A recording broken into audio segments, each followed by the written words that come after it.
Okay, so let's talk for a second about Japan. And Japan wasn't really discussed in great detail in the last section that we did about imperialism. So it's important to kind of, maybe we may have briefly discussed it, but I feel like it kind of got skipped over because no one took over Japan during that period. We may have mentioned them in passing.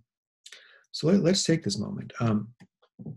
Japan was the Asian country that most accepted Western culture during the period of new imperialism, which is maybe why they weren't taken over. They embraced industrialization. They embraced advances in military technology.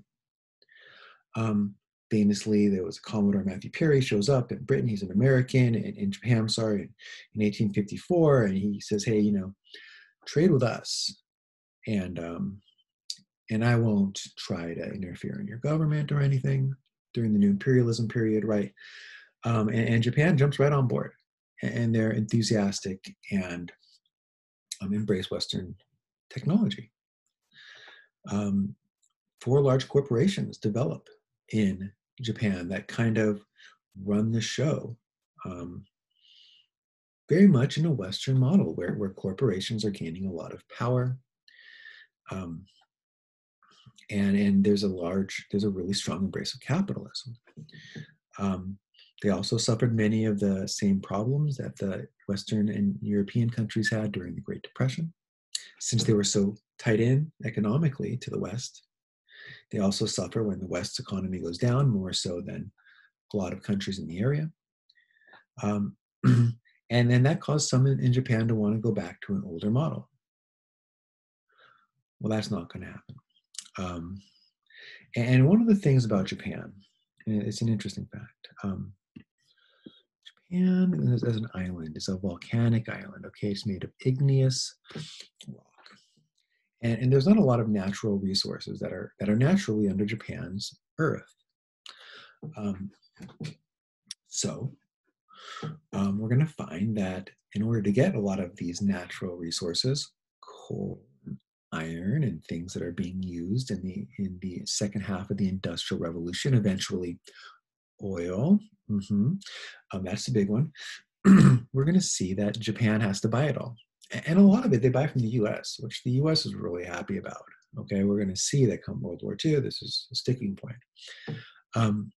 What Japan does, though, is they start taking over land in Asia. They take Korea. They take, eventually, we're going to find that they take this area of Manchuria. And this is a concern to the US and to Western powers. They want China to stay independent of Japan. They don't want Japan to form this massive empire in Asia because they saw that China was weak and that Japan could easily take this country over. So they make a deal with Japan at some point to say, "Hey, look, you guys, please don't take over China. The Chinese government is weak, but we have deals with them." The West wanted to be the ones with their hands in the cookie jar, so to speak. And well, we see, they modernize their military. In 1905, Japan famously defeats Russia in a war, and this is very embarrassing for Russia. There had never been an Asian country defeat a European country in war, or at least, I shouldn't say never, at least it's been hundreds of years. And it just showed the world that Japan was a growing force. Some people wanted to really start taking over land in Southeast Asia, moving down into what could be now European territory, right? So we know that underneath China, when we get down into Southeast Asia, we're talking about French Indochina. We're talking about British Singapore and British Burma. We're talking about Americans in the Philippines. And this is what America doesn't want. So America and the European countries get together and they say, don't take China. Okay? Let China be independent so we can keep our influence there. We're going to find out that these countries all had influence in China, different spheres of influence, they were called. And they make a deal where they're not going to take the land. Well, a non-governmental group called the Black Dragons go in and take Manchuria, and the emperor is afraid to stand up to them, or is he? I don't know. Was he behind this? Um, and he allows this non-governmental Japanese group to take over Manchuria. Let's come back to the map. Manchuria is this huge, huge area, you guys. I mean, this is a massive area. This is not a small area. Um, Japan is about the size of California, so this is probably a little larger than that.